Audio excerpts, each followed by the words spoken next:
इसलिए ज्ञान पूरा हो तभी वो मार्गदर्शक बनता है। धन्यवाद।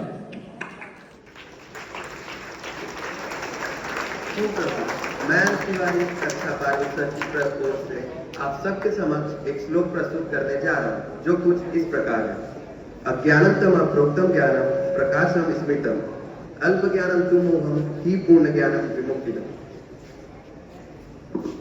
सुप्रभात, मैं मानसी कुमारी कक्षा 12 सर की ओर से आप सभी के समक्ष इस श्लोक का अर्थ बताने जा रही हूँ। अज्ञान अंधकार कहा गया है और ज्ञान को प्रकाश देने वाला माना गया है, किंतु अल्प ज्ञान भ्रम और मोह का कारण बनता है, जबकि पूर्व ज्ञान मुक्ति प्रदान करता है। यह श्लोक यह सिखाता है कि अधूरा या सतही ज्ञान अज्ञान से भी अधिक खतरनाक हो सकता है, क्योंकि यह व्यक्ति को भ्रम में डाल देता है। इसलिए सदैव संपूर्ण और सही ज्ञान प्राप्त करने का प्रयास करना चाहिए। धन्यवाद। आपका दिन मंगल हो। मैं अंकुश आपके समक्ष मुख्य समाचार प्रस्तुत करने जा रहा हूँ, जो कि कुछ इस प्रकार है। इजराइल सीरिया तनाव। इजराइल ने सीरिया पर बड़ा हमला किया, जिससे तनाव बढ़ा। टाटा ग्रुप की नेल्को कंपनी का एक परिणाम, टाटा ग्रुप की कंपनी का मुनाफा 60% तक गिर गया। 4.5 करोड़ से घटकर सिर्फ 1.5 करोड़ रह गया। भारत बैंक का QIP, भारत बैंक को 5,000 करोड़ रुपए जुटाने की मंजूरी। IT कंपनी के शेयर्स में गिरावट। TCS और HCL जैसे IT शेयर्स में गिरावट दिखी है। सेबी के रिपोर्ट के अनुसार 91% खुद निवेशकों ने पैसा गंवाया और लगभग 1.5 लाख प्रति निवेशक। धन्यवाद।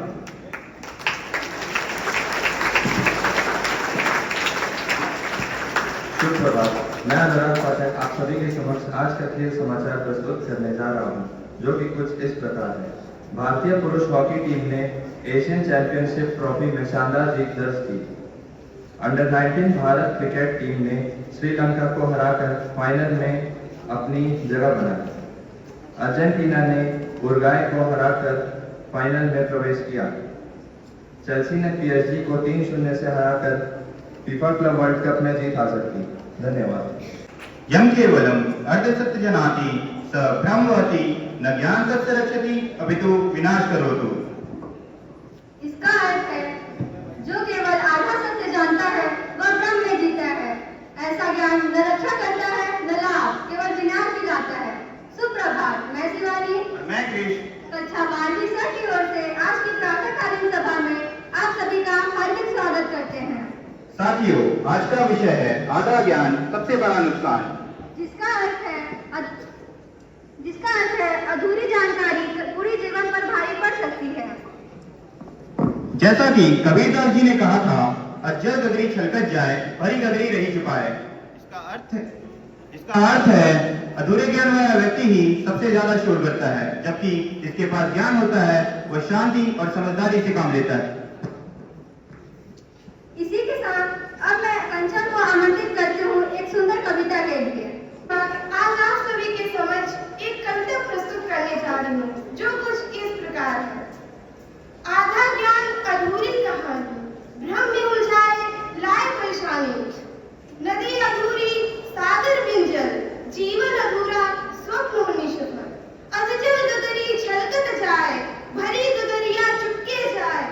किताब खुली पर समझ न आए, फिर भी कहे मैंने पढ़ाई। बिन अनुभव के रोग मिटाए, जैसे अंधा राह दिखाए। आधा अधूरा जो भी जाने, उससे भारी संकट आए।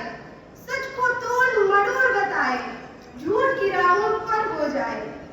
पढ़ो समझो फिर निर्णय लो, हर सत्य को गहराई से तोलो। पहले जानो तब छानो फिर मानो, सत्य की राह पकड़ जीवन को संवारो। धन्यवाद। आपका दिन मंगलमय हो।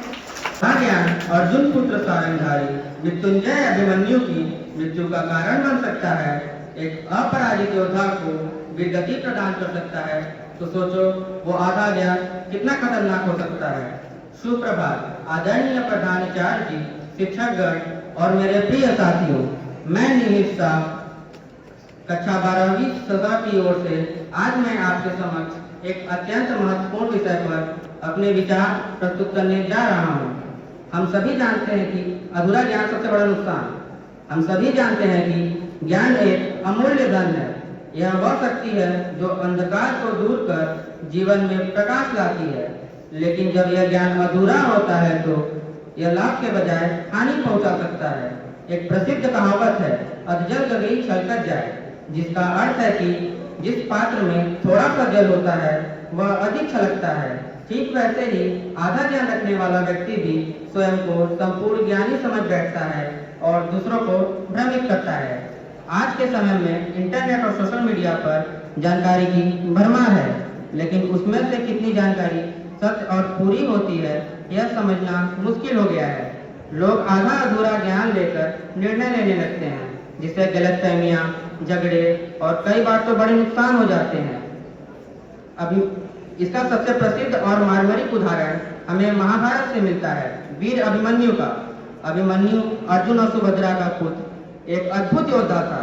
जब वह अपनी मां के गर्भ में था तभी उसने चक्रव्यूह में प्रवेश करने की रणनीति सुन ली थी, लेकिन दुर्भाग्यवश वह इसे पूरी तरह नहीं सुन पाया। वह केवल प्रवेश की विधि जानता था, निकलने का मार्ग नहीं। जब कौरवों ने चक्रव्यूह रचा और अर्जुन को दूर भेज दिया गया तो अभिमन्यु ने उस चक्रव्यूह में घुसने का निश्चय किया। उसने अद्वितीय वीरता दिखाते हुए चक्रव्यूह तोड़ दिया और उसमें प्रवेश किया, लेकिन चूंकि उसे बाहर निकलने का तरीका नहीं पता था, वह फंस गया। अंततः वीर गति को प्राप्त हुआ। अंत में मैं यही कहना चाहूंगा कि अधूरा ज्ञान न केवल हमारे लिए बल्कि समाज के लिए भी घातक हो सकता है। इसलिए हमें ज्ञान के प्रति सजग, जिज्ञासु और ईमानदार रहना चाहिए। तभी हम एक सशक्त और समझदार समाज की स्थापना कर सकते हैं। धन्यवाद। आजकल इंटरनेट पे सब कुछ है और मैंने 2-3 वीडियो देखी है कि स्टार्टअप कैसे करते हैं और करोड़पति कैसे बनते हैं। ये सब किताबें ज्ञान, ये सब बेकार है। सही कह रहे हो दोस्त, हमें किसी की जरूरत। हर्ष, बस इतना कह रही हूँ, सोच समझकर कदम बढ़ाना।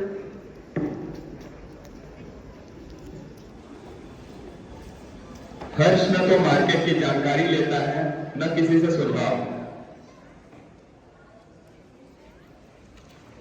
हर्ष एक बड़े साहूकार के पास उधार लेने जाता है। मैंने बिजनेस शुरू करने का सोचा है और मुझे कुछ पैसों की जरूरत है। कितने पैसे चाहिए? करीबन 50 लाख। 50 लाख? 50 लाख बहुत बड़ी रकम होती है हर्ष, और मैं तुम्हें इतने पैसे ऐसे ही नहीं दे सकता। अगर तुम किसी भी कारण से मेरे पैसे चुकाने में असमर्थ होते हो तो मैं तुम्हारा पूरा बिजनेस ले लूंगा और तुम रोड पर आ जाओगे। मैं तुम्हारे पैसे जल्द चुका दूंगा। ऐसे दे दो।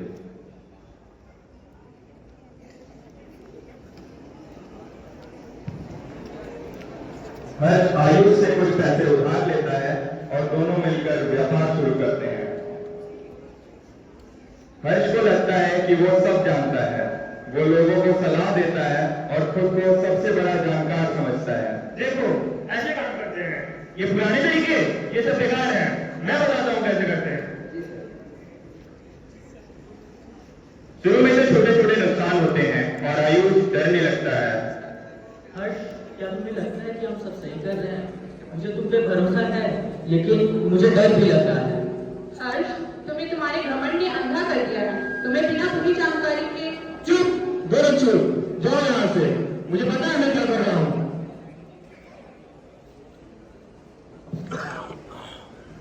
न्यूज आती है, स्टॉक मार्केट में हुई भारी गिरावट, कंपनियों में मचा हड़कंप। हर्ष लिमिटेड सहित 6 कंपनियां आई बर्बादी की कगार पर। हर्ष, आयुष,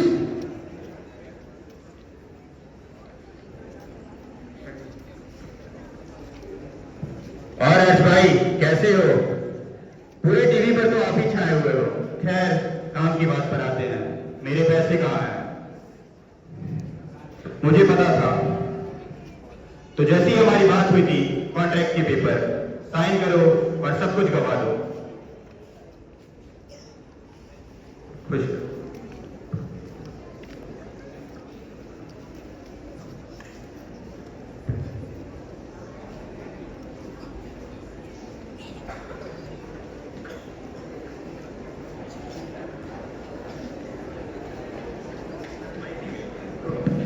हर्ष अकेला बैठा हुआ है।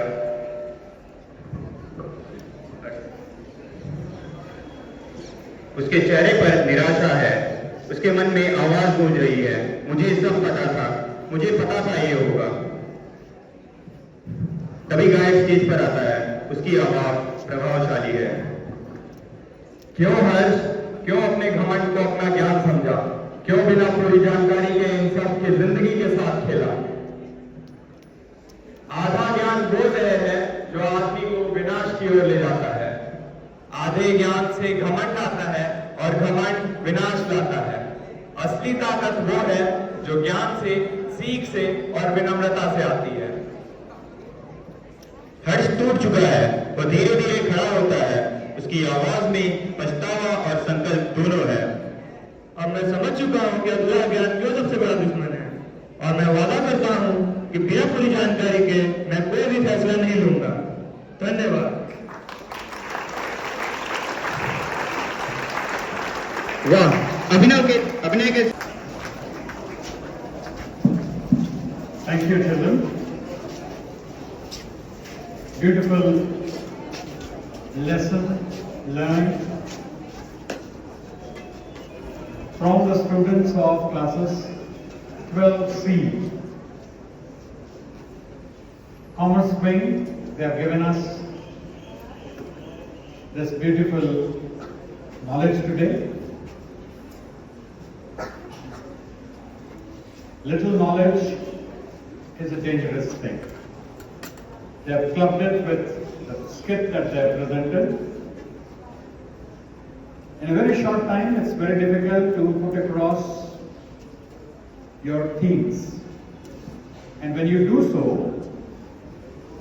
when you get the message across so beautifully, it's really appreciative. All those who are behind this skit, the teachers, the dialogue writers, actors, well done. We saw how, with little knowledge, the man ventured into business and failed. Not that we should not take risks, but the risks should be calculated ones. And when you take calculated risks, chances of success are more. We saw in the skit how he failed. We learned a lesson that in our lives we need to be careful. We should know what we are doing. Alexander Pope, an English writer, had said, "A little knowledge is a dangerous thing. Drink deep or taste not the Pierian spring." Pierian spring is a mythological spring of wisdom.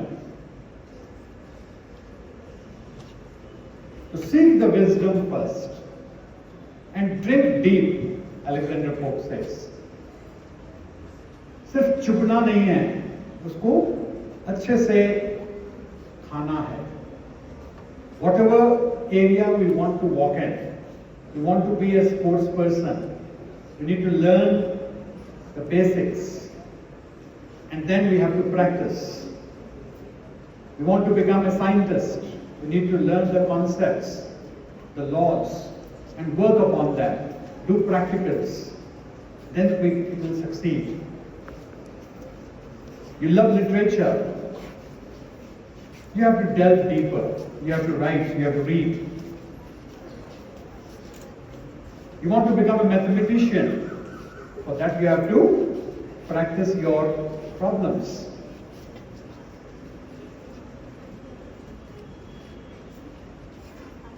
Remember, a good learner is never shy, is never having a pride.